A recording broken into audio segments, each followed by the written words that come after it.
Chapter 4 Crossroads Radiant Garden. Master Xehanort touched down in Radiant Garden and surveyed his surroundings. The ruler of this world was said to have researched the heart through different methods than the Keyblade Masters. Though the man's studies did interest him, it was not yet time. Master Xehanort strolled around this world and found a lone man. He had a dangerous look in his eyes that concealed a darkness in his heart incomparably greater than that of anyone else from Radiant Garden. No matter the world, one didn't have to look far to find hearts infested with darkness. After all, no heart was entirely free of it. It all boiled down to proportions, a little nudge to a heart with more darkness than light, and everything would begin falling into place. You there! Master Xehanort had seen several people dressed in the same uniform as this man. What do you want, you old coot? The man with dark, slicked-back hair turned around with annoyance. Master Xehanort's golden eyes regarded him. Then took in the sights of the square. Where many flowers were in bloom, as soon as the light swallowed him and Mickey, he found himself floating in the lanes between atop his Keyblade glider, clueless as to how he got there. A single world had appeared, and he just decided to land there. The plaza was full of the scent of flowers. There was even a sort of fountain burbling with clear water off to one side. In its shadow, he saw someone on a stroll, wearing a silk hat and carrying a walking stick. When Ven turned around, he thought he caught a glimpse of Mickey's distinctive, round-eared profile running off in the other direction. Mickey? Ven said quietly, running through the square in pursuit. This world, Radiant Garden, was a beautiful place, proud of its ubiquitous flowers. Ven hustled up the stairs where Mickey had gone and spotted a great castle farther on ahead. As he drew near, defeating Unversed along the way, he saw two gallant young men standing before the castle like guards. They didn't appear to be bad people. When he ran up to them, the two blocked the pathway with the weapons in their hands. Hold on, said the one with black hair, Dylan.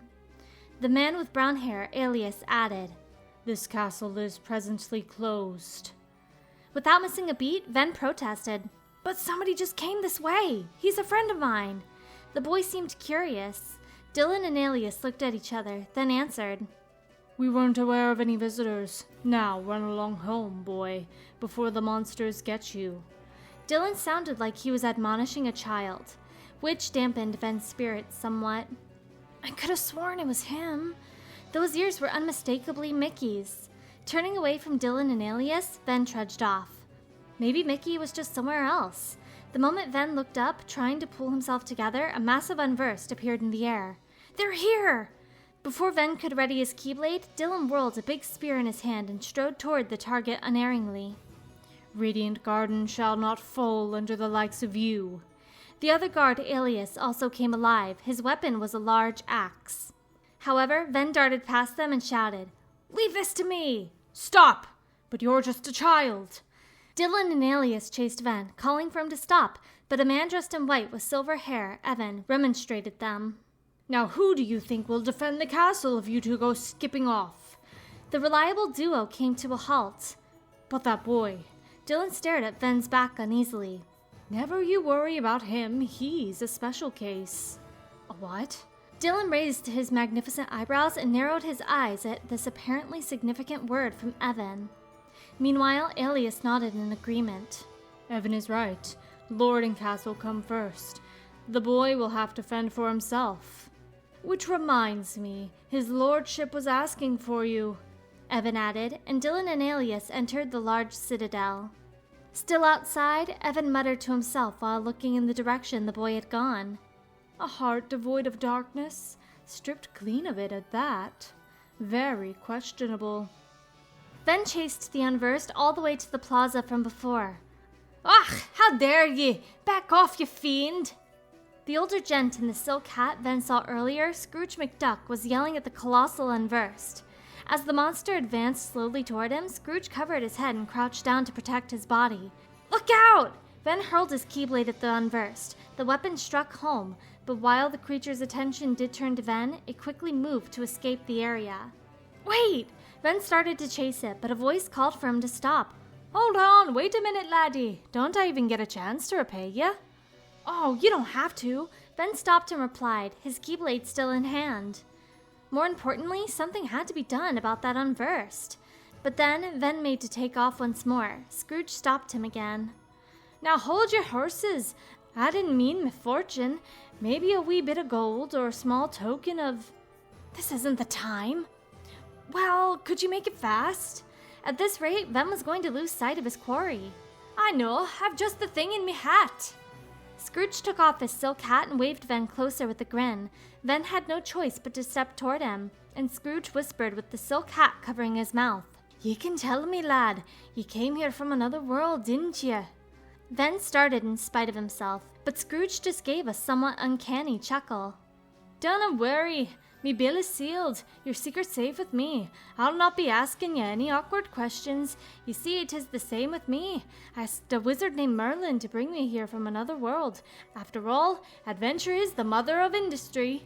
Scrooge gave him a grin of a duck plotting something devious, but Ven couldn't stop himself from reminding him he was in a hurry. Great, that all? Ah, I be holding ye up, lad. Here, these are lifetime passes to Disney Town. Scrooge pulled a small card from inside his silk hat. The card had a lovely picture and the words Disney Town Passport written on it. Ye have buckets of fun there, or my name is not Scrooge McDuck. There you are, enough for you and 2 grown-ups. Scrooge flicked his wrists like a stage magician, and what looked like a single card turned into 3, then examined the tickets after taking them. The back was inscribed with a symbol that strongly resembled Mickey's silhouette. Okay, I'll be off then. Ven put the tickets in his pocket and ran off. Ah, to be young again. Say, if I dreamed up something for children to enjoy, I could really rake it in. Scrooge muttered and crossed his arms as he watched Ven go. Master Xehanort had described the world of Radiant Garden as a city of light, and the gorgeous place certainly lived up to its name. Terra stood in the square replete with beautiful flowers. There didn't seem to be anyone else here aside from a gentleman in a silk hat on a stroll. But what appeared there was unversed.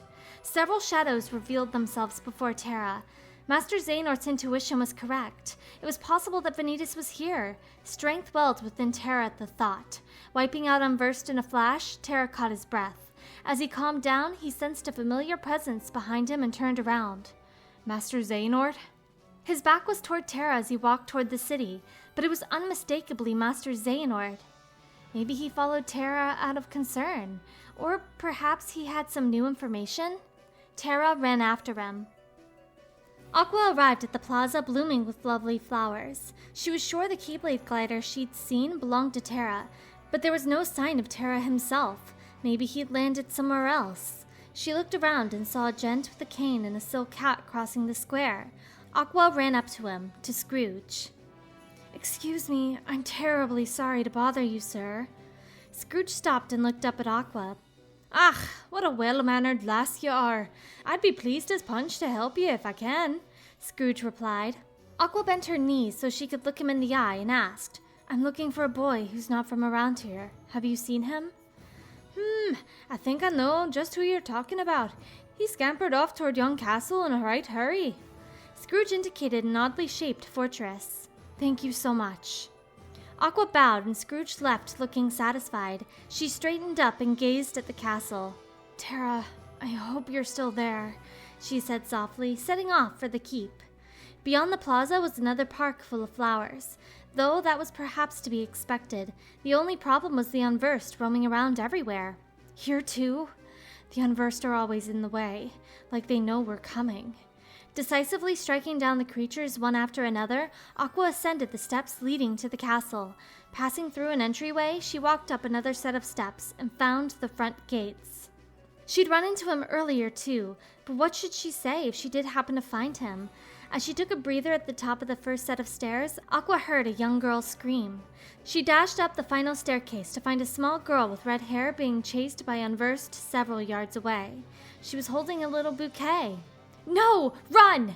Aqua shouted, but the girl ended up trapped against the wall. Then the girl somehow slipped around the Unversed, or maybe the Unversed were avoiding her, and came running full tilt to Aqua. The girl grabbed onto Aqua's Keyblade in fear. And as she did, a thrill of light passed through Aqua's head, or maybe it was just her heart responding. This radiance came from the girl herself. I can feel the light. It didn't seem she'd have much time to investigate, though. The unversed were gradually closing in on them. Fighting while protecting the girl would be difficult, too. What do? I can't fight like this. When one of the unversed leaped to attack, a single shadow swept it away like the wind. The newcomer with big black ears stood protectively before Aqua and the girl. He was holding a keyblade. Hurry! You gotta get that girl to someplace that's safe. Who are you? Why do you have a keyblade? Aqua asked instinctively. He turned around and said, I'll tell you later. Right now, we gotta stop these things. Aqua nodded, picked up the girl, and ran.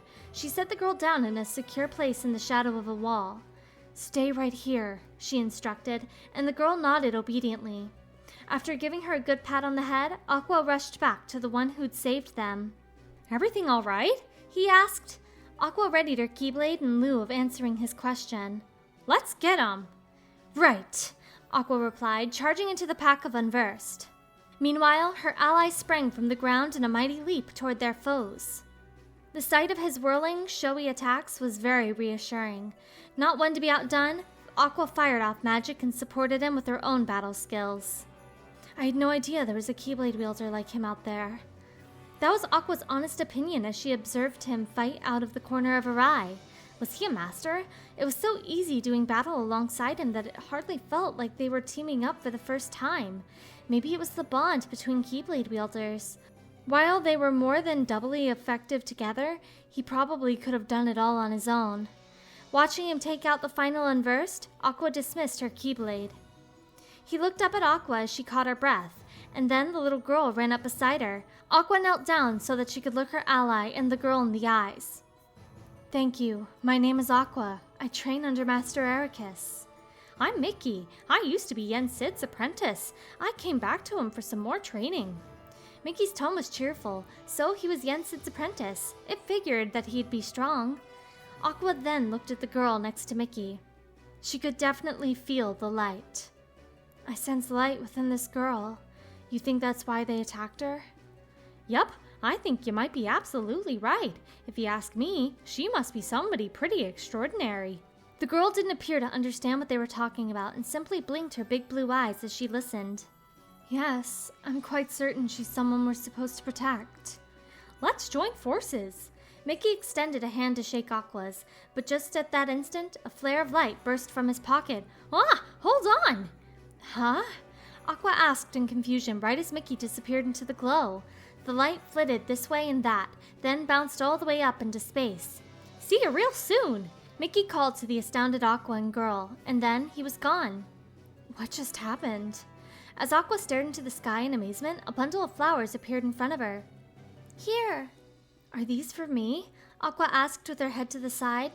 I picked you some flowers. Thank you for saving me. The girl handed the bouquet to Aqua with a smile. Oh, they're lovely. You're so sweet. Aqua looked at the flowers, her eyes closing slightly. How long had it been since she looked at flowers like this? My name's Kairi. Nice to meet you. Nice to meet you too. I'm Aqua. Kairi, about that light. Kairi! Before Aqua could continue, a voice called in the distance. Oh, Grandma! Kairi turned around, and ahead of her was an elderly woman. She must be Kairi's grandmother. Wait, Kairi, just a minute. Before Kairi scampered off, Aqua quietly stopped her and touched a small white pendant hanging from her neck. A tiny light flashed from the necklace. This was a secret magic. I just cast a spell on you. One day, when you're in trouble, the light within you will lead you to the light of another, someone to keep you safe, Aqua explained. Thanks! Kairi happily expressed her gratitude, then ran over to her grandmother. There you are. It's time to go. Kay! When Kairi waved her hand from beside her grandmother, Aqua returned the gesture with a smile. Bye! Her light would become something exceptional someday, Aqua could tell. As the two walked off hand in hand, Aqua could hear Kairi begging her grandmother. Hey, Grandma? What is it? Could you tell me that story? Again, dear? Please? Very well, then. She recounted a story so ancient it had become a fairy tale. Long ago, people lived in peace, bathed in the warmth of light. Everyone loved the light. Then people began to fight over it. They wanted to keep it for themselves. Thus darkness was born in their hearts. The darkness spread, swallowing the light in many people's hearts. It covered everything, and the world disappeared. But small fragments of light survived in the hearts of children. With these fragments of light, children rebuilt the lost world. It's the world we live in now, but the true light sleeps deep within the darkness. That's why the worlds are still scattered, divided from one another. But someday, a door to the innermost darkness will open, and the true light will return. So listen, child. Even in the deepest darkness, there will always be a light to guide you. Believe in the light, and the darkness will never defeat you. Your heart will shine with its power, and push the darkness away. Aqua stared at the bundle of flowers as she listened to the grandmother's voice. Kairi, something tells me I didn't run into her by accident. Her light, and then that fairy tale of light and darkness. It was all part of an inevitable, fateful encounter. As Aqua began to walk with the bouquet in hand, she spotted a massive unversed floating through the air. Unversed! It never ends. Aqua ran off in pursuit. And thus, the trio found each other at the reactor in Radiant Garden, almost as if something had led them there. Ven! Terra! Aqua! Terra and Aqua lined up alongside Ven, squaring off against the gigantic Unversed. The timing was almost too perfect. No, if defeating the Unversed was their goal, then they were bound to encounter each other. Their unbreakable connection had brought them together again, or so Aqua had told herself as she tightened her grip on her keyblade. Did Terra and Ven not question any of this? Aqua was about to ask them when Terra cut her off. We can talk later. Let's go. Aqua and Ven nodded, holding their weapons firmly. The colossal Unversed before them, the Trinity Armor, was a giant torso and head with arms and legs floating separately in the air around it. Let's take out its limbs first. I'll cover you with magic. Gotcha. Let's go, Ven. Nodding to Terra, Aqua anxiously watched Ven dash off ahead of her. She couldn't stop herself from worrying about him because he was still so young. But this was no time to fret. If that's what it took, she'd support him with everything she had in her. Aqua fired off a Fission Firaga spell into Trinity Armor's arms from behind. Terra leaped up and struck the momentarily immobilized arms from below, while Ven hurled his keyblade. The arms seemed tough, but it wasn't long at all before they were incapacitated, and then completely destroyed. Now for the legs. Stay sharp, Ven, Terra advised. Okay. Nodding, Ven took off, looking as pleased as can be. He never thought the day would come when all three of them would fight alongside one another like this. He'd taken it as a given that he would always be chasing behind them, but now it was different. He was so glad he'd left home to search for Terra. Trinity Armor began firing lasers and spinning around. Over here! Terra pulled Ven's hand, and they went underneath the Unversed. Though the legs gave them several good hits, it was better than taking a hit from a laser dead on. Watching Aqua dance around the lasers at a distance, they attacked the legs. You okay, Ven? Of course! Ven knocked back Trinity Armor's legs with one of his characteristic speedy strikes, bringing them to a halt. Aqua hammered them with some magic, and the legs went down at last. All that's left is you! Ven charged at the torso portion head-on. Terra! Aqua called, rushing in at the same time. Ven, now! Terra reaped with a yell. Come on! Ven shouted too. The three of them all leaped separately, bringing their keyblades down with nearly identical timing. Trinity Armor's torso crashed noisily to the ground. Then, just as its movement ceased entirely, it vanished without a trace. Got him! Said Terra. We make a good team, added Aqua. Sure do! Ven cheered. Altogether, for the first time in a long while, the trio smiled and started a conversation. Ven excitedly fished something out of his pocket. Oh yeah, I got you these tickets! They were the ones he'd received earlier. For what? Ven smiled at Terra and handed them each a ticket. Lifetime passes to Disneytown. He said to... Ven's excitement suddenly turned to annoyance. He said to take 2 grown-ups. You mean us? Aqua asked with a laugh, which prompted Terra to laugh too. It'd been quite some time since he saw them and their smiles, so Ven was happy. But Aqua's grin gradually faded, and before long, it was replaced by a stern look. Listen to me, Ven. We need to get you home. It's okay, Aqua. Ven glanced at Terra. He really hadn't changed. It was okay. Trust me, that guy in the mask is history. He'll never badmouth Terra again. Terra suddenly took hold of Ven's shoulders, and Ven instinctively tensed up. He'd never seen Terra like this before. You saw the boy in the mask? Yes. When Ven nodded, Terra seemed to return to his old self. He let go of Ven and then said the same thing as Aqua. Ven, you let Aqua take you home. No way! I want to go with you guys! Ven didn't understand why he was the only one who had to stay home all the time. But Terra kept going.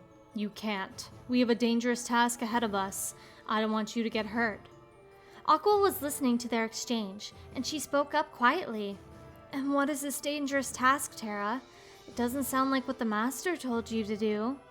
Terra fixed Aqua with a look at that. It might be a different route, but I'm fighting the darkness. I'm not so sure. I've been to the same worlds as you, and I've seen what you've done. You shouldn't put yourself so close to the darkness.